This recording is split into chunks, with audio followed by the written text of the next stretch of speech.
کله دا مړی په قبر کې کښېږدي دوې ملایکې راسي یوه ملایکه نکر بلل کېږي بله منکر بلل کېږي دا نو د دې مړي اولنۍ ورځ ده که دی د ورځې پټ سوی و یا اولنۍ شپه ده که دی په شپه کې په دا قبر کې پټ سوی و یعنې داسې شمار که لکه مړ چې یو کور لره ولاړ سو یو دکان لره ولاړ سو یو دفتر لره ولاړ سو مدرسې و خانقاه و مسجد لره ولاړ سو دغسې مطلب موږ یو یونیورسټۍ و کالج لره ولاړ سو نو موږ وایي دا زموږ اوله شپه ده چې موږ یې په دې ځای کې تېروو نو د مړي هم اولنۍ شپه یا اولنۍ ورځ راواخله دوی ملائکه راس په قبر کې د الله رسول فرمایي دغه دوی ملائکه دی راپورته کی څنګه راپورته کی چې څنګه د قبر سره شایي څنګه د مړي سره شایي داسې نه راپورته کوي لکه چې ما او تا راپورته کیږو نو که چیرې داسې پورته کېده سو نو بیا خو قبر ډېر تنګ ځای دی په قبر کې وږي و سر و دغسې مطلب ګوډي راواخله بلکل شور نسي خوړلی چې څنګه د قبر حال دی د هغه مطابق یې راپورته کړي چې راپورته کې پوښتنه ځینې وکړي چې من ربک ستا رب څوک دی ورته وایي زما رب الله بیا ورته وایي چې وما دینک ستا دین دی و دین الاسلام زما دین چې هغه اسلام بیا ورته وایي ستا څه فکر دی د هغه چا په باره کې چې تی له رالیږل سوی و یعنی مراد جناب نبی کریم صلی الله علیه وسلم دی ورته وایي چې هغه د الله رسول و د الله نبی و ملایکې پوښتنه ځینې وکړي ته څه په خبر یې دی ورته وایي چې داسې الله کلام راستولی و خپل قرآن راستولی و ما قرآن وایي پر قرآن زما ایمان و او د قرآن چې څه خبرې دي پر هغو ټولو خبرو زما ایمان او زه د هغو خبرو تصدیق کوم چې و بلکل خبره دغسې ده لکه څنګه چې الله ویلي دي پیغمبر علیه الصلاة والسلام فرمایي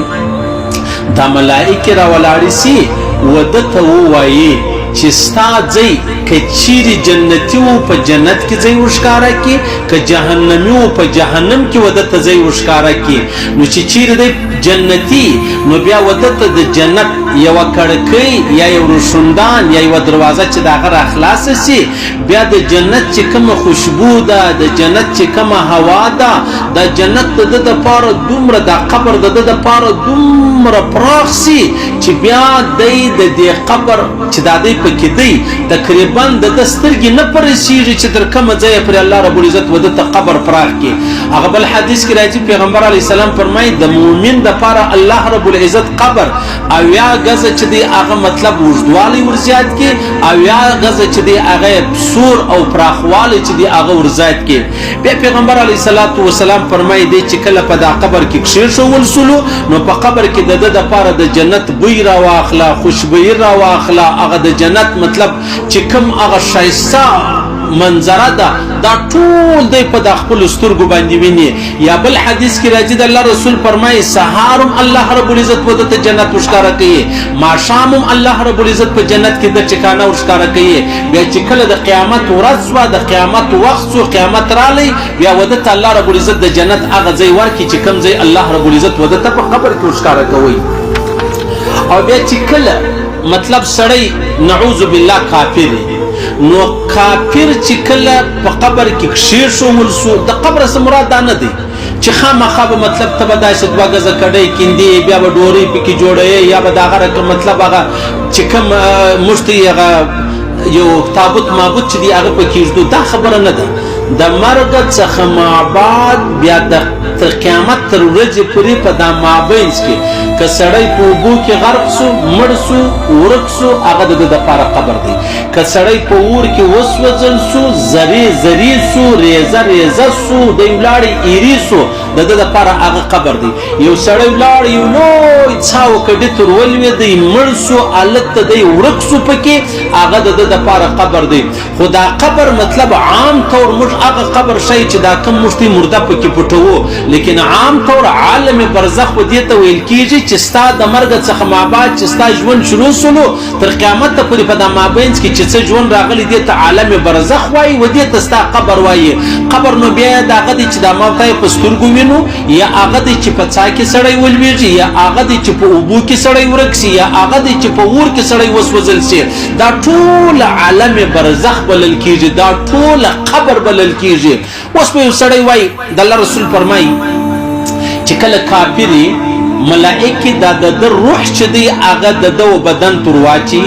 یا د روح چې دی هغه د بدن لره راسي ملائکه دا کافر راپورته کی اوس په سره اعتراض وکړي چې اشنو دا اندوان خو خپل اندوس وځي نو بیا دې څنګه راپورته کوي ما درته ویلې چې د قبر سره مراد د مرګ څخه معبد ژوند دی اګه د قبر په شکل کې وو د یرو په شکل کې وو د اور په شکل کې وو د اوبو په شکل کې وو د غسې د ورکېدو په شکل کې وو د حیوانانو د خوړلو په شکل کې په هر شکل کې چې وو دې ته قبر ویل کیږي نو د الله رسول فرمایي چې کله د دې کافر روح او د دو بدن لره رالی دا ملائکه وسره ولاړې سي ملائکه نو دا سي ملائکه د الله رسول فرمایي چې هغه ډېر وحشتناک ملائکه دي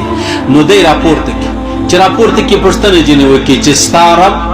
دی وای ها لا ادري نیم خبر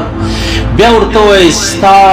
دین دی وای ها لا ادري نیم خبر نره معلومیږي څه راته وایاست بیا پښتنه جنې وکړي ستا نبی دی ورته وای چې ها لا ادري نیم خبر څه راته وایي څوک بس اوس خبر خلاص ولا پیغمبر علیه الصلاۃ والسلام فرمایي اوس ودته د جهنم یو دروازه را خلاص سي د جهنم ګرموالی را واخله د جهنم بدبویواله را واخله د جهنم هغه سختی او ګرمي را واخله دا پرده باندې را خلاص چې را خلاصولو اوس د الله رسول فرمایي چې په دا قبر کې یو ډېر سخترین فرشتي چې په غوږو باندې کړي دي په سترګو باندې ړندې دي په خوله باندې ګونګیانې دي د هغو سره یو ګروز ورسره دی دا ګروز را واخلي دا مړی ورباندې ووایي دا مړی دومره لویه چغه وکړي پیغمبر علیه الصلاۃ والسلام فرمایي چې دغه چې کوم مطلب وای شت فیضرب بها ضربه يسمعها ما بين المشرق والمغرب د الله رسول فرمایي دا د ژغ نه دی په قبر کې چې د ملائکه وای له مشرق تر مغرب دا ژغ اوریدل کېدلی سي ولیکن الا الثقلين یو انسانان را واخله یو پیریانان را واخله د الله رسول فرمایي هغه نه اوري هغه دا ژغ نه اوري د الله رسول فرمایي یو داسې ګروز ورسره دی که دغه ګروز باندې یو واره غر ووایي د الله رسول فرمایي دا غر به زره سي دا غر به ریزه سي دا غر به ایرې سي دا غر به داسې سي لکه دا خاوره راواخله اوس پیغمبر علیه الصلاۃ والسلام فرمایي نو پر د باندې دغه ملائکه مسلط وسوله د هر ساتکې په دا ګروز وي چې وی دی ولار سی ایری سی زره سی بیا الله رب العزت ودته صورت و جسد و بدن د قبر مطابق ورکی چوری کی بیا ور باندې وای حتی دغه سلسله تر قیامت پورې روانه دا سلسله تر قیامت پورې روانه د الله رسول فرمای وای کچ یو ورځ پیغمبر اسلام یو باغ لرلاړي الته بیا څه قبرونه وو بیا پیغمبر علیه السلام مبارک پښتنه وکړه کله مړ دي ولی رسول الله دا پر کوپر باندې مړ دي 15 شپږ قبرونه دي پیغمبر علیه السلام و فرمایل کزه چیرې پر تاسو نه بیرېدل لای چې زه پر تاسو نه بیرېدل لای چې تاسو په آینده کې خپل مړ نه پټوي ما به په تاسو باندې د قبر عذاب اوریدل وي لکه زه چې اورم د قبر چې کوم مشکل دی کوم پریشانی د کوم عذاب دی ما به هغه په تاسو اورولای وای خو چون کې که تاسو د قبر عذاب واورېدئ بیا به تاسو خپل مړي نه پټوئ په دې خوف د دې وجې د دې بیرې زه په تاسو باندې دا ستاسو مطلب د مړو عذابونه چې دی هغه اوروم نه یعنی معلومه دا شوله چې دومره لوی مشکل ستا یو دومره لوی پریشانی د دې ورځې را روانه ده خو زما او ستا ورباندې ایمان دی ولې ورباندې ایمان دی یو خو پیغمبر علیه الصلاۃ والسلام مبارک و ما تا ته ویلي دي بلکې خودی پیغمبر علیه السلام به دا ویل چې اللهم انی اعوذ بک من عذاب قبر، یا الله زه د عذاب قبر څخه پناه غواړم، نجات غواړم، خلاصون غواړم. نو خو معلومه دا سوله چې په قبر کې عذاب چې دی هغه سته. بیا په قرآن کې الله رب العزت فرمایي یثبت الله الذین آمنوا بالقول ثابت الى آخره، یعنی مطلب دا دی چې کوم څوک ایمان لري، اسلام لري، قرآن لري، پر الله، پر وحدانیت، پر رسول، د رسول پر ختم نبوت باندې ایمان دی، دا هغه د لپاره خبره دا ده چې دی به ثابت قدم وي په دا خپل قبر کې. او بیا بله خبره دا ده د الله رسول فرمایي چې په قبر کې کله مؤمن کښېښول سو د هغه حال هغه دی، چې کله کافر کښېښول سو د هغه حال هغه دی. او یوه بله خبره هم شته، بل حدیث کې راځي پیغمبر علیه السلام فرمایي یو مؤمن سو بل کافر سو، مؤمن خو جواب ورکړي د الله او د دین او د رسول، کافر جواب ورکړي چې نه الله را معلومیږي، نه رسول را معلومیږي، نه دین را معلومیږي. نو به یو دریم سړی هم له هغه به پوښتنه وکړي ستا رب؟ دی به ورته وایي زما رب خو زه نه یم په خبر، خو خلکو ویلې چې الله دی. بیا ورته وایي ستا دین؟ وایي زه خو نه یم په خبر، خو خلکو ویلې چې زما دین چې دی، زموږ دین چې دی هغه اسلام دی. بیا ورته وایي ستا نبی؟ وایي زه خو نه یم په خبر، خو خلکو دا سره ویلې چې نبی چې دی هغه محمد رسول الله دی. پیغمبر علیه السلام فرمایي دا دوه کسان ناکام سلو، یو کافر، بل دا دویم چې بیا کوم دی د مابین سړی دا ته منافق ویل کېږي، په ظاهره مسلمان، په ظاهره دین، په ظاهره شریعت، په ظاهره قرآن، لیکن په باطن کې د الله هم منکر دی، د رسول هم منکر دی، د قرآن هم منکر دی. نو لہذا پیغمبر علیه السلام مبارک فرمایل ول زه تاسو باندې بیریږم که نه ما به په تاسو باندې